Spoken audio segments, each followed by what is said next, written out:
Hola, en este video vamos a desarrollar brevemente el modelo de Weyl, o como lo encontrarán dentro de su apunte teórico, el método de Weyl, ya que hemos tomado solamente una pequeña parte de las propuestas de este autor para poder analizar algunas cuestiones que tienen relación con el álgebra lineal.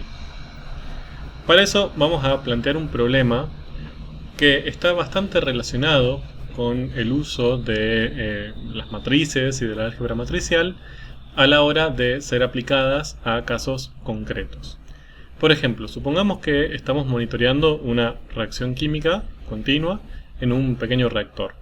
Y esa reacción básicamente transforma un reactivo en dos productos, ¿no? A y B. Sabemos por bibliografía, y queremos demostrar o queremos comprobar si eso sucede, que en las condiciones en que vamos a llevar a cabo esta reacción, la masa, tanto de A como de B, aumenta a velocidad constante. O sea, en un mismo periodo de tiempo aumenta la masa en igual cantidad. Y está publicado que el producto A tiene una velocidad de 320 gramos por hora y el producto B es más rápido. Se produce más rápido, 550 gramos por hora. Entonces, eso básicamente a nosotros nos permitiría predecir cómo se va a comportar el sistema, ¿no? Entonces uno puede decir, bueno, si pasa una hora, suponiendo que partimos de un estado inicial donde no existen estos productos, en una hora tendríamos 320 gramos de A y 550 de B, luego de 2 horas 640 y 1100, el doble, y luego de 3 horas 960 y 1650, el triple de la primera hora. Esto lo podemos plantear, ya lo verán si desarrollaron un poco de ojo crítico, lo podemos transformar o plantear en términos de una matriz, ¿bien? Donde en cada una de las columnas aparezca la masa de uno de los dos productos, mientras que en los renglones o en las filas la masa a cada uno de los tiempos, ¿no? A 1, 2, 3 horas. Y acá tenemos esta matriz, ¿bien? Que la vamos a llamar M sub T, que es la matriz de masas teóricas en las primeras 3 horas para esta reacción. Lo que podemos calcular de esta matriz es su rango. ¿Bien? ¿Qué era el rango? Era básicamente la cantidad de renglones o de filas no nulas que obtendremos al reducir esta matriz por reducción gaussiana. Entonces, si sometemos esta matriz M de T a reducción gaussiana, lo que obtendremos es lo mostrado. Esto es lógico. ¿Se acuerdan que para hacer reducción gaussiana lo que hacíamos era multiplicar, o una de las posibilidades era multiplicar renglones por un número, ¿bien? Y sumar o restar con otras filas? Como el segundo renglón es el doble del primero, si yo lo multiplico por menos un medio y sumo con la primera fila, seguramente se va a anular. Lo mismo con el tercero multiplicando por menos un tercio. Es decir, que como el segundo y el tercer renglón son, entre comillas, múltiplos del primero, es decir, son el primero multiplicados por un mismo número, entonces al hacer reducción gaussiana, estos renglones se transforman en filas nulas, bien, en renglones nulos. De otra manera, o sea, a partir de acá podemos decir que el rango de esta matriz es 1, es decir, que hay un único renglón que tiene información, mientras que los otros son ese mismo renglón, pero multiplicado por un número. Es decir, no aporta información nueva. No hay otro factor que no sea básicamente el primer renglón multiplicado por un número. Esto lo podemos interpretar de varias maneras. La primera ya la dijimos, todos los renglones de M son múltiplos del primero, pero también podríamos decir que los renglones 2 y 3 son combinaciones lineales del primero. Bien, si combinamos linealmente una única fila tendríamos que básicamente multiplicarla por un número, entonces podemos asegurar eso. También podemos decir que los renglones 2 y 3 son linealmente dependientes con el primero. Básicamente podemos pensar el renglón 2 y 3 de la matriz MT como el primero por un número. Entonces, esto es lo que uno esperaría cuando lo que tiene son diferentes renglones que son proporcionales a 1. Es decir, si uno tuviera una matriz con un montón de renglones y son todos proporcionales al primero, entonces uno esperaría que el rango de esa matriz sea 1, que exista un único renglón distinto y todos los demás básicamente al hacer reducción gaussiana pueden anularse muy sencillamente. Ahora, supónganse que esto ahora lo llevamos a una medición experimental, ¿no? De nuestro ejemplo anterior. Construimos el reactor, empezamos a hacer la reacción química y medimos, luego de 1, 2 o 3 horas, la masa en gramos de cada uno de estos productos.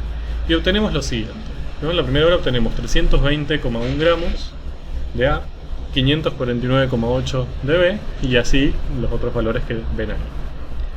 Si observamos y comparamos esas dos tablas, lo que veríamos es que en sí obtuvimos resultados que apoyan a lo que decía la bibliografía. Es decir, en vez de obtener 320 gramos, obtuvimos 320,1.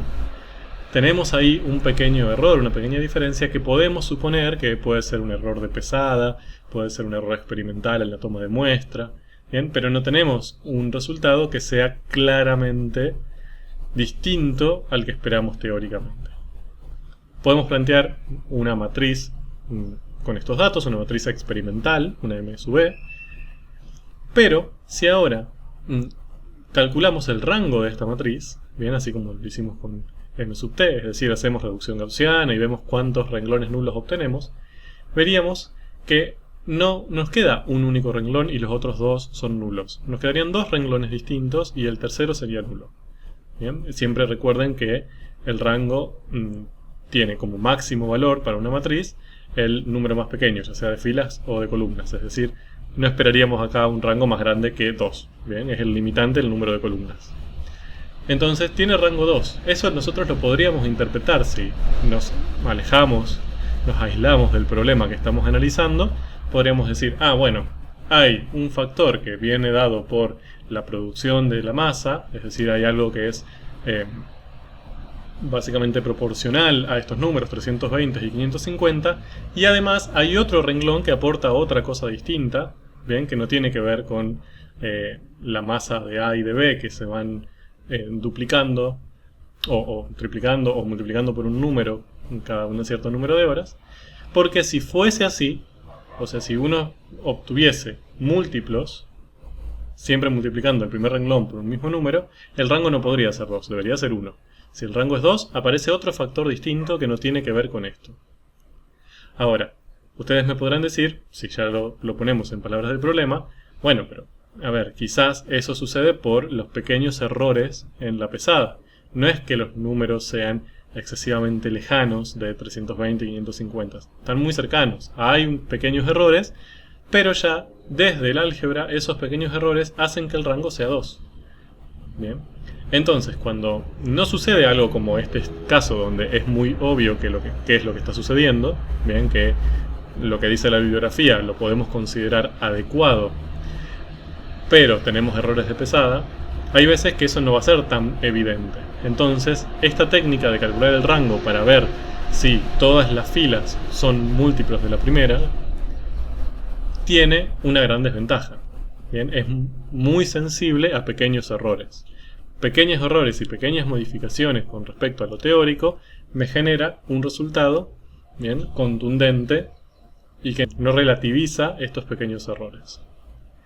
¿Cómo podemos trabajar con estos casos? ¿Cómo podemos hacer para realmente tener en cuenta, analizar si estos resultados experimentales que obtuvimos realmente son básicamente el teórico, pero con pequeños errores discriminables?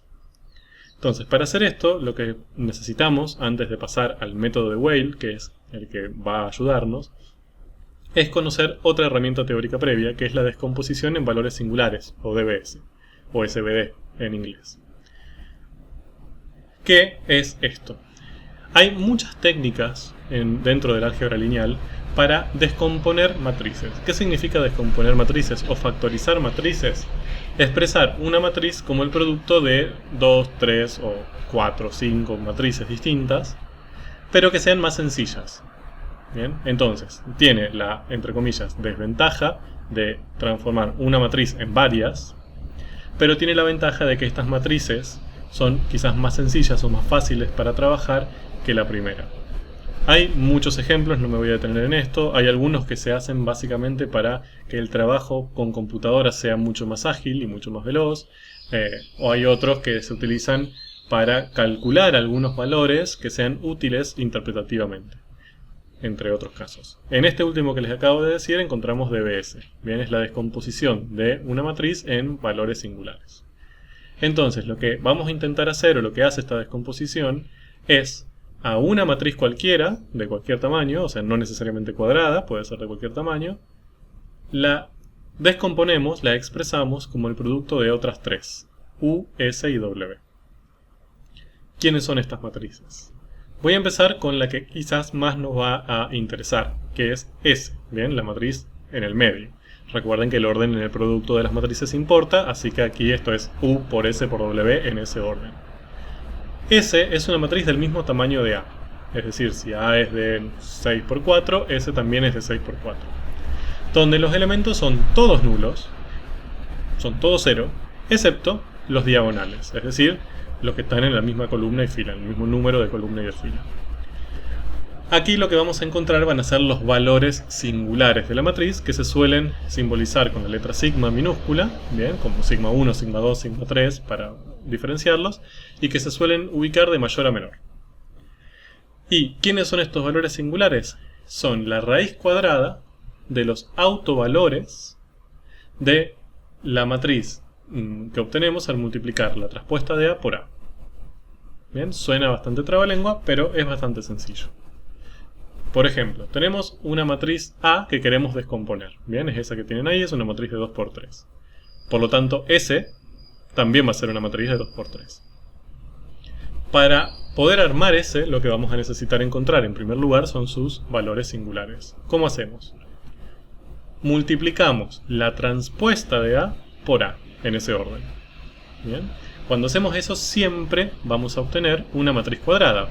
Si tienen ganas, pueden ponerse a pensar por qué, o cómo podrían demostrar que el producto entre una transpuesta y una matriz siempre es cuadrado. Ahí pueden ver cuál es el resultado que obtenemos al multiplicar la transpuesta de A por A. A esta matriz, que siempre va a ser cuadrada, calcularemos sus autovalores y obtenemos lambda 1, lambda 2, lambda 3, 5, 4 y 0. ¿Quiénes son los valores singulares? Las raíces cuadradas de estos valores. Entonces tenemos raíz de 5, 2 y 0.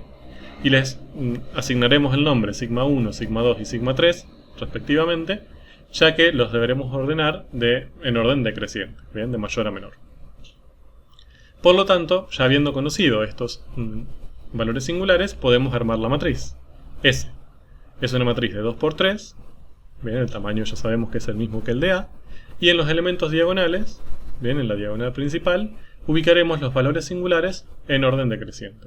Puede ser que no podamos ubicar todos los valores singulares. Por ejemplo, acá el valor singular 0 no lo podemos ubicar, ya que no existe el elemento 3, 3. No importa, ubicamos los que podemos, siempre de mayor a menor. Y esta es nuestra matriz S. Los valores singulares van a ser importantes en el método de Weyl. Bien, van a ser a quienes vamos a utilizar y quienes vamos a intentar interpretar utilizando este método. Lo veremos muy pronto. Bien, ahora nos falta saber quiénes son U y W. Entonces, U y W son matrices cuadradas. La matriz W es de n por n y se forma con los n autoversores de la matriz A traspuesta por A, y estos autoversores aparecen como renglones, mientras que la matriz U es de m por m, y cada columna de esta matriz se obtiene haciendo 1 sobre el valor singular que le corresponde, multiplicado por A, multiplicado por el transpuesto del renglón de la matriz W. Bien, o sea que es un vector columna. Bien, esto yo sé que suena súper difícil de hacer, lo hace el software. Bien, esto no lo vamos a hacer a mano, no me interesa tampoco que hagamos ni siquiera un ejemplo para llegar a construir U y W. Directamente hay software matemático sencillo online que uno directamente puede cargar la matriz A y les dirá quién es U, quién es S y quién es W.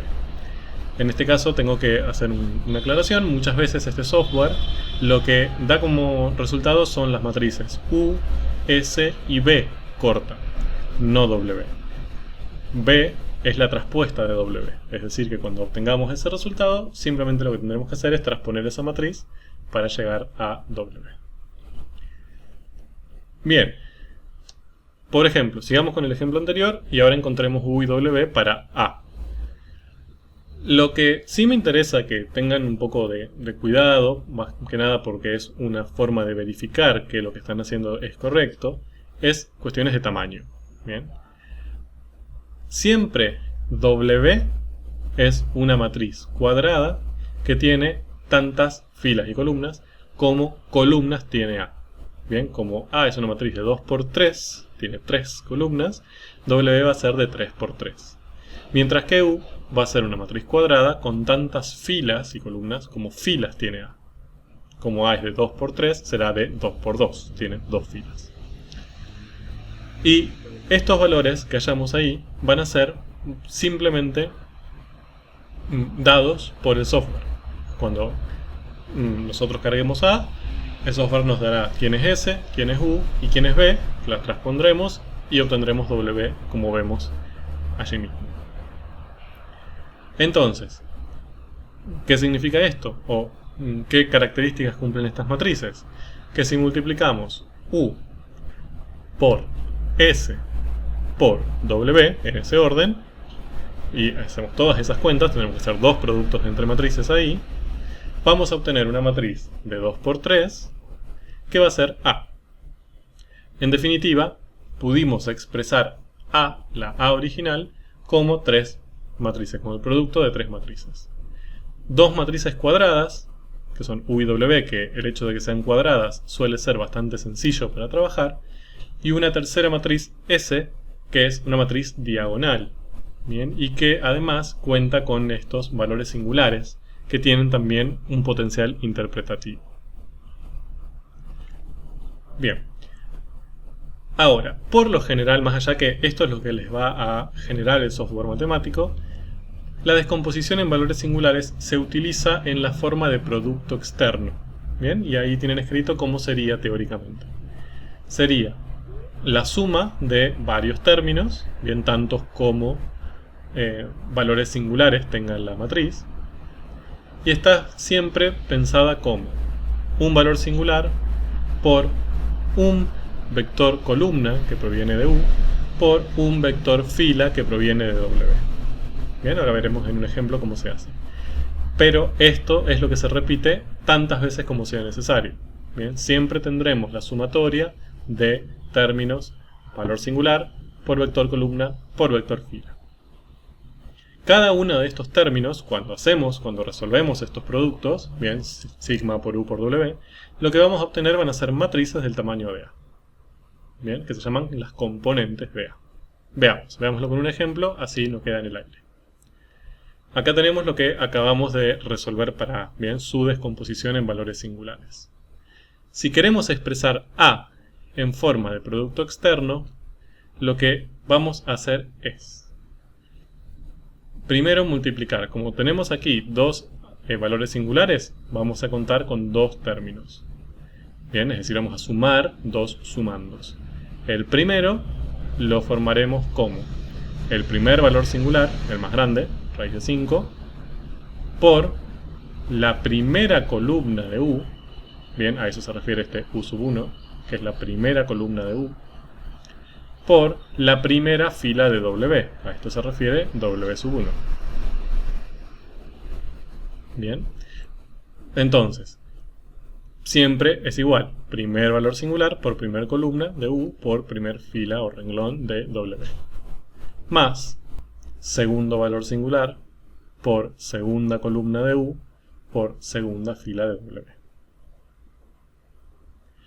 Fíjense que aquí, cuando multipliquemos este vector columna por este vector fila, obtendremos una matriz de 2 por 3. Y aquí también. Bien, y esas matrices de 2 por 3 luego la podremos multiplicar por el valor singular. Bien, fíjense, al haber hecho este vector columna por este vector fila, obtenemos esta matriz. Y al haber resuelto esta por esta, obtenemos esta matriz. Es importante que vean que estas matrices son del mismo tamaño que A, son matrices de 2×3 ambas. Y luego podemos multiplicarlas por el valor singular que le corresponde, todos los elementos por raíz de 5 y todos los elementos por 2, respectivamente. Y obtenemos esta matriz y esta matriz. Entonces, básicamente acá lo que pudimos hacer es otra descomposición de A. Bien, o expresar la descomposición de A de otra manera, que sería descomponer A ya no tanto, o sea, ya no como un producto, sino como una suma de dos matrices. Bien, va a haber tantas matrices, tantos componentes como valores singulares. Y estas matrices, que se llaman componentes, bien, que componen A, si uno suma, fíjense, esas dos matrices, volvemos a obtener la A original, se ordenan de la principal, bien, en orden decreciente de importancia. O sea, esta es la más parecida a A, esta es la segunda más parecida, y si tuviéramos más, el parecido, entre comillas, bien, con la matriz original, se va perdiendo. Básicamente, esta es la que aporta la mayor cantidad de información, mientras que a medida que vamos pasando en componente a componente, van aportando detalles. Bien. Esto se utiliza muchísimo para las estrategias de disminución de tamaño a nivel computacional. Por ejemplo, supongamos que A es una matriz donde tenemos una cierta cantidad de filas, una cierta cantidad de columnas, y eso genera un montón de elementos que lo vamos a pensar como los píxeles de una foto. Bien, entonces cada elemento de la matriz le asignaremos un número que básicamente esté relacionado con la intensidad de color, por ejemplo, en una foto. Entonces, uno lo que puede hacer es hacer esta descomposición, subdividir, digamos, a esa matriz en un montón de matrices más pequeñas, bien, tantas como valores singulares tengamos, y solamente quedarnos con las primeras. Quizás de las, no sé, 1000 matrices que podamos dividir a A, nos quedamos con las primeras 100. Esas primeras 100 van a aportar casi el 99%, por ejemplo, de la información de esa foto, mientras que las últimas 900 solo aportarán detalles. Entonces, tranquilamente, si en vez de enviar la foto original, enviamos esas 100 iniciales, esas matrices iniciales, esas 100 primeras matrices iniciales, podremos disminuir la cantidad de información enviada, por lo tanto disminuir el tamaño de los archivos, por ejemplo, manteniendo gran parte de la foto, bien, la información que está en esa imagen, pero cediendo o perdiendo detalle. Bien, quizás para lo que ve el ojo humano ese detalle es imperceptible y por lo tanto pudimos disminuir el tamaño de las fotos sin muchas pérdidas. Algo similar pasa con este método aplicado a cualquier matriz. Uno puede descomponerla si la escribe en forma de producto externo como numerosas componentes en las cuales las primeras son las principales. Bien, y la primera se llama componente principal. Bien, ahora, ¿qué es lo que dice el método de Weyl? Que es para quien estamos usando toda esta información. Que los valores singulares, bien, cuando realizamos una descomposición en valores singulares y la expresamos en forma de producto externo, no solo nos sirve para poder expresarla de esta manera que acabamos de ver, sino que también da una cota del error que se cometería si se aproximase la matriz A con los términos principales anteriores al valor singular que estamos analizando. ¿Qué significa esto? Vamos a verlo en este ejemplo. Acá tenemos la descomposición, bien, en la forma en producto externo de la matriz anterior. A la podemos expresar así. Bien, tenemos aquí el valor singular más grande, entonces este es el componente principal, y este es más pequeño, este es el segundo componente. Podríamos llamarlo, si quieren, el componente secundario. Lo que dice el método de Weyl es que si nosotros, en vez de trabajar con toda la matriz A, la queremos aproximar, por ejemplo, en vez de trabajar con A, queremos trabajar con alguno de sus componentes, por ejemplo, solamente el primero, es decir, trabajar con el componente principal y descartar el secundario, sería una aproximación. Bien, o sea, podríamos aproximar a más o menos utilizando el componente principal. Ahora, lo que dice el método de Weyl es que el valor singular siguiente, o sea, si yo utilizo hasta aquí para aproximar, el valor singular siguiente, este 2, lo que hace es darme una cota, un más menos, del error que puedo cometer en cada uno de los elementos. Entonces, en este caso, como es 2, lo que yo puedo interpretar es que si yo aproximo A por este primer término y descarto este segundo, puedo llegar a cometer errores de hasta 2 unidades, hacia arriba o hacia abajo, bien, sumando 2 o restando 2, en cada uno de los elementos. Veamos. Aquí tenemos lo mismo que vimos antes. Supónganse que yo ahora, en vez de trabajar con la A entera, trabajo con solamente la primera componente. Aproximo A con esta primera componente, con la componente principal. Esta es la A real, ¿bien? Con la A que partimos. Fíjense que si yo resto A real menos la A aproximada, ¿bien? Hago diferencia elemento a elemento, lo que obtengo es esto. En la primera fila son iguales. Es decir, ahí no estoy cometiendo ningún error. Bien, la matriz A aproximada es idéntica a la original. Ahí no estaría cometiendo ningún tipo de error. Mientras que sí, la diferencia aparece en la segunda fila. Bien. Y el máximo error lo cometo acá, en el elemento 2, 2. Bien, donde la matriz real tiene un elemento 2, mientras que la matriz aproximada tiene un elemento 0. Estoy cometiendo un error de 2. Lo que me dice Weyl es que este error nunca va a ser mayor que 2 o menor que menos 2. Me da una cota, me limita cuál va a ser la intensidad, ¿bien? Cuál va a ser el valor, la magnitud del error que cometa al hacer esa aproximación. En este caso, como verán, se cumple. ¿Bien? Encontramos el error máximo que se puede, pero no sobrepasa el valor singular de 2. Esto es lo que dice el método de Weyl. ¿Para qué se usa? ¿Por qué aplicamos el método de Weyl? ¿Para qué? Volvamos a nuestro ejemplo original. Tenemos nuestra matriz teórica, ¿bien? De las masas de A y de B, y tenemos la matriz experimental. Lo que nos va a permitir hacer este método que acabamos de ver es relativizar, es poner en consideración si podemos pensar a estos numeritos como los teóricos, ¿bien? Y sacar, ¿bien? Eliminar o dejar a un lado pequeñas variaciones que podemos nosotros relacionarlas con errores, ¿bien? De medida, de pesada, de experimentales de quien manipula las muestras, lo que sea.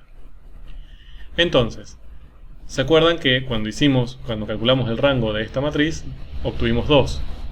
Bien, entonces este resultado a nosotros nos permitiría concluir, bueno, básicamente acá no podemos decir que había solamente esta reacción que estaba generando estos dos productos a una velocidad siempre igual, de una velocidad proporcional, mejor dicho, una velocidad constante, es decir, las masas aumentan proporcionalmente. Bien, si no me tendría que haber dado rango 1. Pero veamos qué pasa cuando aplicamos Weyl. Lo primero que vamos a hacer con esta matriz es hacer su descomposición en valores singulares. Si hacemos esto por software, repito, obtenemos U, S y W. Bien, ahora como la matriz es de 3 por 2, U será de 3 por 3 y W será de 2 por 2. Y aquí tenemos los valores singulares. Observen algo. El primer valor singular es 2381,6, mientras que el segundo es 0,64. ¿Esto qué quiere decir? Que yo a la matriz relacionada con la componente principal, la primera, la voy a tener que multiplicar por 2381,6. Es decir, los elementos van a representar un número bastante elevado, bien, una magnitud elevada. Mientras que la segunda componente, que yo la tendré que multiplicar por 0,644, claramente va a tener elementos más pequeños, mucho más pequeños, ¿bien? 3 órdenes de magnitud, 4, diría, más pequeños que estos. Esto ya me está dando el indicio de que acá tenemos una componente dominante que me está dando mucha información sobre la matriz y otra que es muchísimo más minoritaria. Bien. Esto podría ser compatible, por ejemplo, con que este valor singular esté relacionado con la información de el crecimiento de la masa, bien, tiempo a tiempo, mientras que esto esté relacionado con el error. Veamos. Expresemos esto como producto interno. Entonces, primer valor singular por primera columna de U por primera fila de W. Más segundo valor singular, segunda columna de U y segunda fila de W. Si resolvemos bien estos dos productos, lo que obtenemos es, en primer lugar, esta matriz de 3×2, que es el componente principal, y esta que es el segundo, el componente secundario. Observen esta, compárenla tanto con la matriz experimental como la teórica. Es prácticamente idéntica. Bien, 320, 319,83, 550, 549,96. Básicamente lo que nos está diciendo es que la componente principal, si yo hago la composición en valores singulares, está muy relacionado con estos valores teóricos que nosotros predijimos. Y después el componente secundario, fíjense que es del orden de 0,2, 0,3, menos 0,2, mucho más pequeños si comparamos con estos elementos. Bien.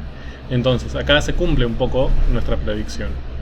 Hay un componente principal, bien, que está de acuerdo con lo que nosotros predijimos teóricamente, y otro que tiene valores mucho más pequeños, que son los que podrían llegar a explicar estas diferencias que habíamos visto acá. Bien, que sea 320,1 y no 320.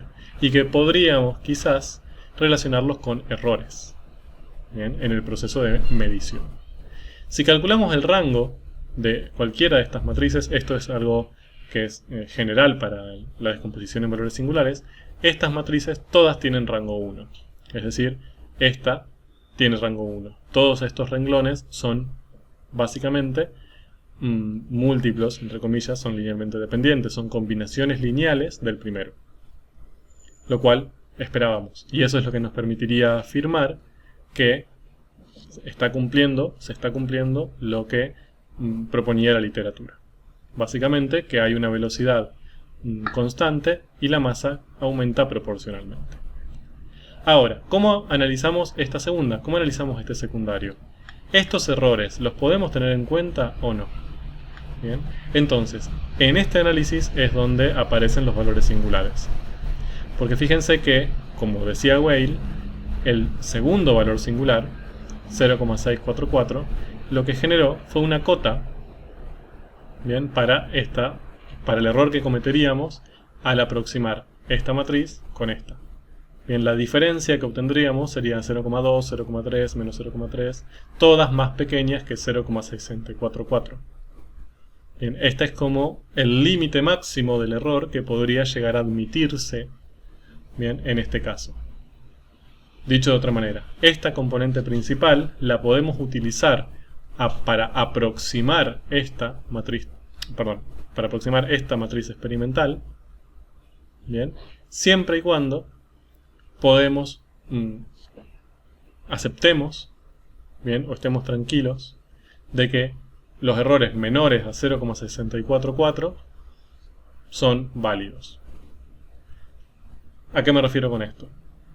Supónganse que yo trabajo con una balanza que tiene un error de más o menos 1 gramo. O sea, la balanza con la que medimos esto tiene un error de más o menos 1 gramo. Es decir, que si yo peso 407 gramos, no tengo seguridad de que la masa real sea 406 o sea 408. Tengo ahí un rango de más o menos 1 gramo donde puede cometerse un error. Si yo ya sé que el error de mi balanza es de más o menos 1 gramo, entonces tener esta matriz, bien, que tiene todos elementos menores a 0,6 gramos, la puedo descartar tranquilamente. Bien, esto lo puedo asignar muy panchamente a la balanza. Bien, digo que son variaciones que pueden haber estado presentes por la balanza que utilizamos. Entonces, tranquilamente, bien, sin pensarlo dos veces, puedo aproximar esta matriz experimental Bien, con esta.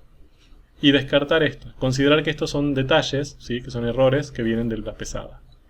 Y esta matriz tiene rango 1. Entonces, básicamente, eso me demostraría que la velocidad es constante y que la masa crece proporcionalmente. Ahora, supónganse ustedes que la balanza que estamos utilizando tiene un error de 0,1. Entonces, si ya tiene un error de 0,1, es decir, que si yo tengo peso 407,0 gramos, puedo asegurar que el peso real está entre 406,9 y 407,1. Entonces, quizás estos valores sí son representativos. Tener un error de 0,35 ya no lo puedo asignar solamente a la balanza. Es muy grande para que provenga de la balanza. Bien, entonces ahí tendría que trabajar con más cuidado. Quizás sí hay otro factor, bien, que está acá afectando, bien, y lo tengo que analizar con más detalle. Eso es lo que permite hacer el método de Weyl. A partir de una matriz experimental, por ejemplo, separar, bien, las contribuciones de una matriz componente principal, que quizás tiene rango 1, rango 2, o sea, un rango que para nosotros signifique algo y lo podamos interpretar en los términos del problema, con otras matrices que lo que aportan son detalles y que podamos comparar con los errores de medición, los errores experimentales que existen para este tipo de mediciones. Espero que les haya quedado claro y les ayude para resolver los talleres. Hasta luego.